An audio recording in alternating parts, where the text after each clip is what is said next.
और मैं हूँ आपके साथ ज्योति कनौजिया। चलिए नजर डालते हैं खबरों की ओर। रेलवे प्रशासन लखनऊ काठगोदाम एक्सप्रेस सहित 10 ट्रेनों को अब 31 मार्च तक चलाएगा। साथ ही अवध एक्सप्रेस का विस्तार बरौनी रेलवे स्टेशन तक कर दिया गया है। इससे होली पर घर आने वालों को सहूलियत होगी।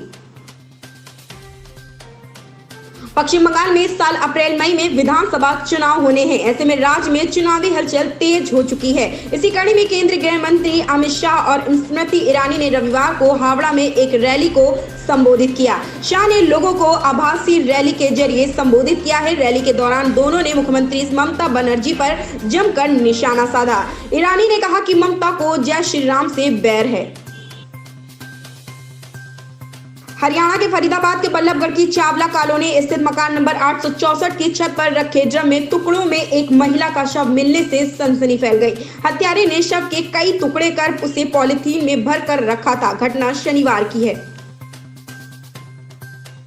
1 फरवरी 2021 से भारत में 5 बड़े बदलाव होंगे। इन बदलावों का आपकी जिंदगी पर सीधा असर पड़ेगा। इन नए नियमों में से एक और जहां आपको राहत मिलेगी, वहीं अगर आपने कुछ बातों का ध्यान नहीं रखा तो आपको आर्थिक नुकसान भी हो सकता है। इनमें पीएनबी खाता धारकों के लिए एटीएम से पैसे निकालने के नियम, रसोई गैस सिलेंडर के दाम, वित्त मंत्री द्वारा पेश किए जाने वाला बजट, नई उड़ानें आदि शामिल है। साल 2020 में कोरोना वायरस महामारी से वैश्विक अर्थव्यवस्था प्रभावित हुई है।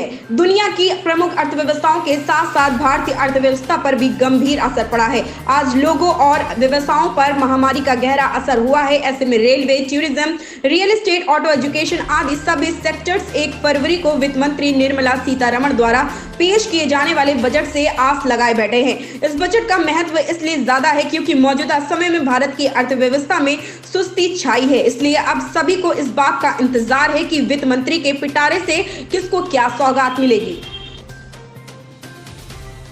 प्रसाद योजना के तहत यूपी टूरिज्म फेरी क्रूज रविवार दोपहर 2 बजे से पहले ही वाराणसी के रविदास घाट पहुंच गया है। पर्यटन मंत्री डॉक्टर नीलकंठ तिवारी ने 2 मंजिला क्रूज की अगवानी की है। पर्यटन विभाग के अधिकारियों ने बताया कि गाजीपुर और बलवा गंगा के रास्ते क्रूज शनिवार को निकला था। प्रधानमंत्री नरेंद्र मोदी ने रविवार को मन की बात कार्यक्रम को संबोधित करते हुए देश की राजधानी में गणतंत्र दिवस पर हुई हिंसा पर दुख जताया। पीएम मोदी ने कहा, दिल्ली में 26 जनवरी को तिरंगे का अपमान देख देश बहुत ही दुखी हुआ है।